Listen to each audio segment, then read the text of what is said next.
Hey, this is News from Heaven, and today, yes, we're talking about the mechanical reason why you can't see angels and spirits, because we're trying to paint a full picture of life that explains the chaotic world of consciousness or of life experience, and we often, to set that in context, talk about this whole other side to reality, which is where your mind goes when your body dies, or your mind is already there, and then when your body dies, it lifts the filter on that.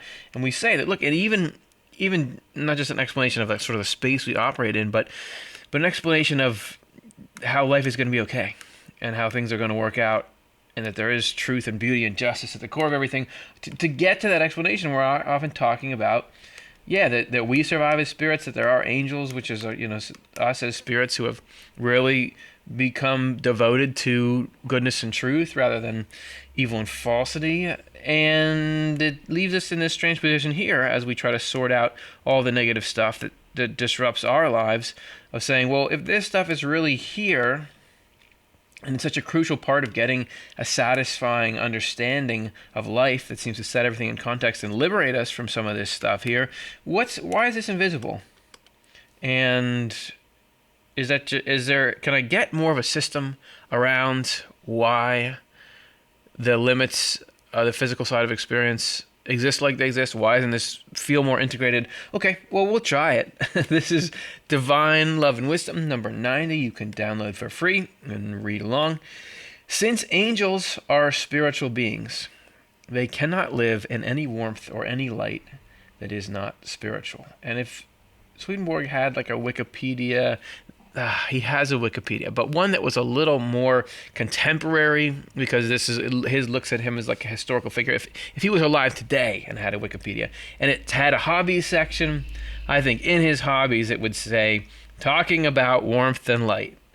And talking about warmth and light in a way it's a little different than we generally think of them. I mean, he's seeing these as like, these are the two essential components of existence. You've got your warmth and your light, which isn't what you'd first think of. And I think the clearest way to get what he means by it is think about the way that life happens, biological life happens on Earth.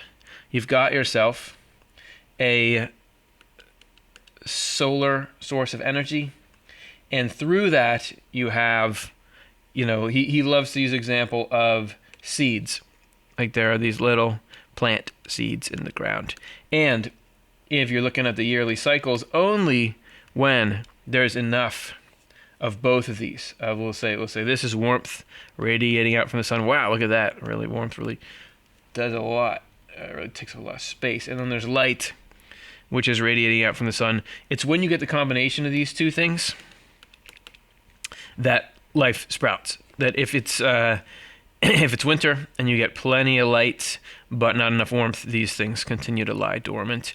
If you had a condition where it would stay dark for many days but yet was warm enough, you still wouldn't have life able to happen here. So think about warmth and heat as they are in their essential nature for plants, and you'll get a sense of the pedestal that he's putting them on here. We, on the other hand, cannot live in any warmth or light that's not physical. We have physical bodies that depend on the physical conditions being correct. This is because what is spiritual suits what is spiritual, and what is physical suits what is physical. And everything you think about how real our physical needs are, the deficiencies and things we can run up against if we don't get the right nutrients, that's how structured and how consistent and how real spiritual stuff is. It's just as objective as physical stuff. If angels were to depend on physical warmth and light, even to the least extent, they would be destroyed. It is absolutely wrong for their life. So, and what you have here is, I think we're talking about like the concept of another dimension. And I think this is something that comes pretty readily to our minds because of science fiction, but it's not something that was maybe out there as easily in his day. So you'll see him explaining that more as we go here. Each of us is a spirit as far as the inner levels of our mind are concerned. So there's a part of you that can't eat physical as well. you're in that, but because you have this physical side to you, and that's what you operate your senses through, you've got to interact with what's proper to that, as your spiritual part is a little more dormant. When we die, we leave this world of nature completely behind. We give up everything it has to offer and enter a world that contains nothing proper to the world of nature. In that world, we live so completely distanced from nature. Nature meaning not like the nature preserve, but like the physical level of existence, that there's no communication along a continuum. That is, nothing like degrees of purity or coarseness. It is a case of before and after, with no communication except by correspondences. Hopefully you're lighting up when you see that word, because this is Swedenborg's, I'd say, pretty unique and fascinating description of how these two worlds interact. That this is the dimension thing. We can get now that, so you have let's say you're in the physical plane of existence. Let's say it's right here. And we know that we can be down here on the earth, and you can shoot up into the outer space and go fly near to the sun, or you could go all the way to some distant galaxy, or you can go down into the center of the earth to the molten core. You're still moving around within this physical world. And the idea that, you could just go far enough and get to the spiritual world, like if you just go past Andromeda and then past whatever, Betelgeuse, the biggest star in the universe, I don't know, I watched some show about it, then you get to heaven. It seems a little bit silly. Right? We're conditioned to be able to think in this way of, it's a different dimension. It's a different area of life. But, so there is this spiritual, entirely different frame. But the two communicate via correspondences. So the things that are here are represented here. This object can never pass into this, and vice versa, and this can't move that. But yet they are linked through things that correspond. It stands to reason, then, that spiritual warmth is not a purer form of physical warmth. And spiritual light is not a purer form of physical light, but they are completely different in essence. So it's not that you could, how do we get to the angels that Swedenborg is talking about? Just get this electron microscope, super electron microscope, where you can dissect a photon and get in there, and then you can see what's going on in heaven. Spiritual warmth and light derive their essence from a sun that is nothing but love. And there's a difference for you that suddenly went from technical to almost poetic, that spiritual warmth and light are not just another category of matter, but they are the outpouring of love. A sun that is life itself, while physical warmth and light derive their essence from a sun that is nothing but fire, our sun, no offense, containing no life whatever, as I have already stated, that all the life that's within anything biological is from the spiritual side of it, that it is the spiritual world coming in that animates all of the matter here. I said it couldn't move it. Well, I'm going to backtrack on that, because what I mean by it can't move, it's not like you can get a bunch of angels that are living here to push this spot, and then Andromeda goes over this way. But because of the nature of this is the soul and the thinking that can enter into the minds of organisms, and then they can move around. We are the confluence of this. Am I convincing anybody? Doesn't matter. Everyone's nodding their head with me. That's what I'm imagining. So, given this kind of difference between the warmth and light of the two worlds, it is obvious why people who live in one of the worlds cannot see people who are living in the other. So here, we're starting to get the point that he's driving at. So when we're saying, let me just see this, just let me see it, the world is run by systems and organizing principles. So this is something we very readily accept about, let's say, gravity.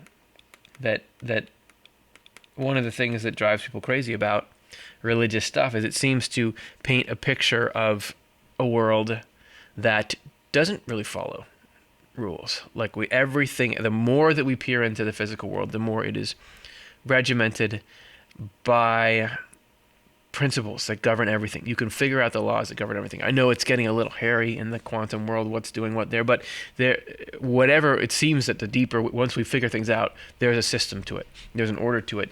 And so when we're trying to see angels, the reason why this isn't a constant, like just pop in and out, let us see you, is that we're in two completely different formats.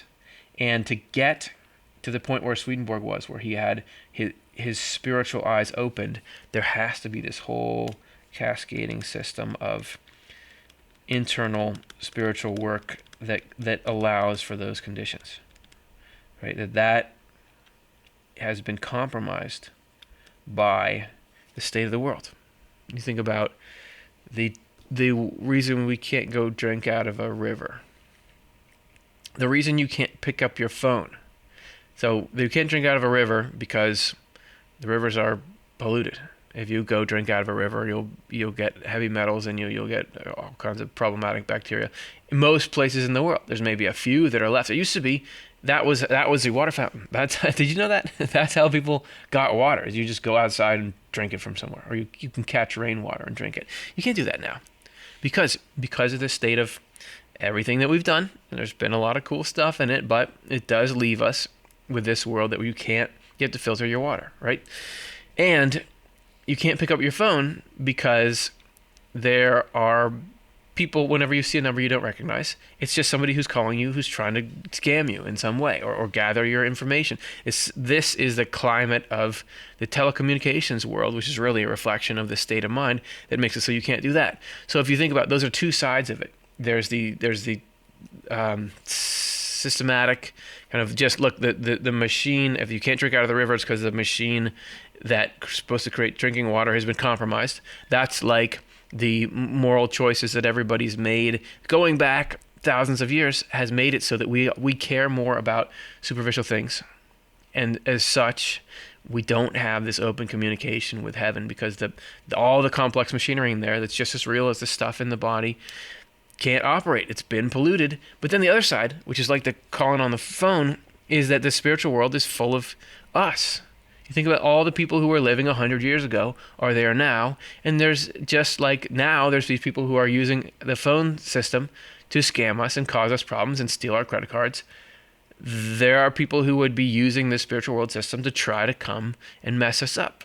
So you got this two-tiered attack as to why we have this frustrating silence that we think this should be, that when I'm having problems, when I'm having the need to reach out, this should be here. Just saying, it's not arbitrary that help isn't coming. Our eyes, which see in physical light, are made of substances of their own world, and angels are made of substances of their world. Do you ever think about that an angel has an eyeball with all the structures that we have in it? Maybe there's some more in there, I don't know, but that and that is to say, your mind has that as well. Your spirit has those structures, and that when we see, how did Swedenborg see this stuff? It wasn't just it magically happened. It was actually, on the spiritual side, something mechanical happening with, I don't know, he says his spiritual eyes were opened. I don't know if that's really like the correspondence of you just open your lids, or if there's something like with a spiritual version of the nerve. If you just tuned in now, you're just like, what? What is he talking about? There's some kind of, do you get what I'm talking about? There is some kind of literal object in the spiritual side of reality that got connected, just like your phone had to be connected to the internet to watch this thing in the first place, which you may now be regretting. That's how Swedenborg got his eyes open. It's so that same mechanism is latent inside of us, but there are these issues with getting it connected. In other words, in each case, they are designed for adequate sensitivity to their own light.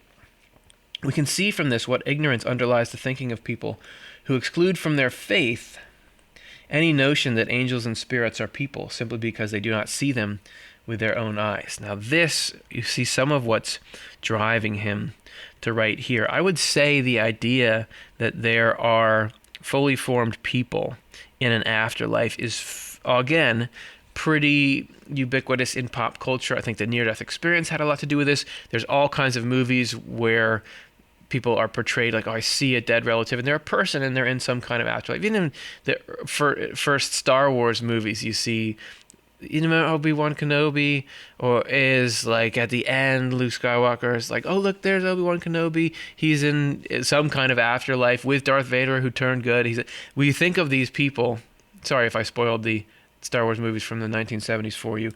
There is this notion that there's an afterlife with people in it. But in Swedenborg's day, there was a lot of people who were just really thinking after death we just are a nothing or an expanse, or we can get the idea that there's no survival of consciousness, which if you could see people who had died and were in the spiritual world all the time, you would have a lot more reason to believe it was there. So he's probably talking to multiple groups at a time here. That's why I draw multiple arrows. It has not been known before that angels and spirits are in a completely different light and warmth than we are.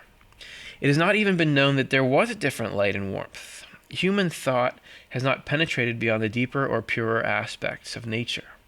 As a result, many people have located the dwellings of angels and spirits in the ether or even in the stars. Yeah, like do we go up and out and they're just like on Jupiter. Within nature, that is, and not above or beyond it. In fact, though, angels and spirits are wholly above or beyond nature. They are in their own world, one that is under a different sun. And he just keeps coming back to this.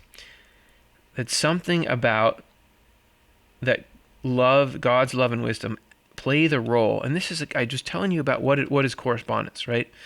The correspondence that we can, maybe the most central correspondence, is that the role, think of the role that the sun plays in this world. As just like we were looking at up here, the life-giving nature of the sun to planet Earth.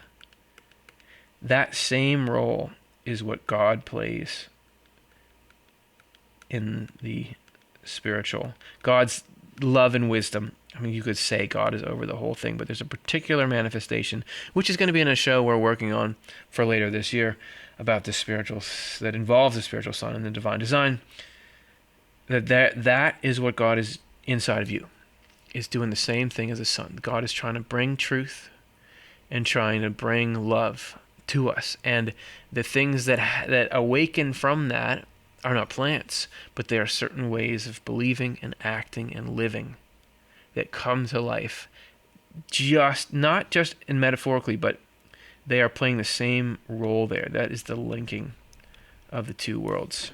And that's actually where the real spiritual work happens. It's not even necessarily can we see spirits and angels. It's can we respond in our spirit and through that into the life we're living to the love and wisdom coming out of the spiritual sun. That's how we connect the two worlds.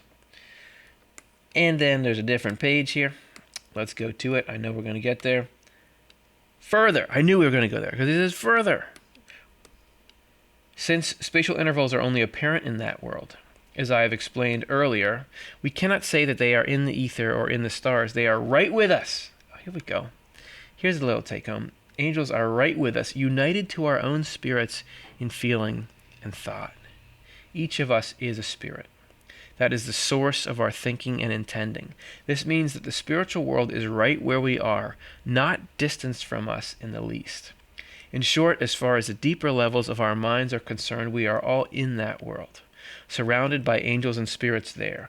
We think because of the light of that world and love because of its warmth. So when we're out there looking for spirits and angels, we're looking with our physical eyes, which is not how you can see them. Sometimes people in the right conditions can have something that feels analogous to that, but that's actually because you slip into a spiritually based state.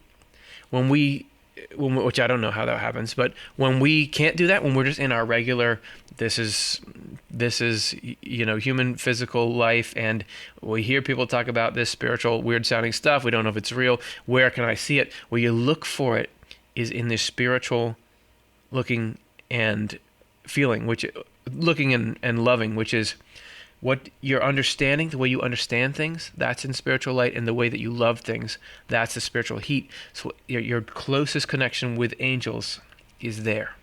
So just start to examine the insights you get and the higher ideas you get and the feelings that come in. The closest we're going to get to seeing and observing those angels is in those two phenomena in us. And that can be really handy when you're feeling lonely, to realize, no, this kind of love and truth, these awesome companions are here with us in that all the time. That's the news from heaven. How'd it go? Do you like it? Leave me a comment. Let me know. What do you think about the spiritual sun and the warmth and the light, and does it translate into stuff we can use here? And if you do want to talk about the spiritual world all around us, which was pretty darn quoted in this very episode, come to our Off the Left Eye experience, which is all about that. We're going to spend a whole weekend getting together and probing what is this correspondence between the worlds and how does that interaction work. Hope to see you there. Thanks for watching.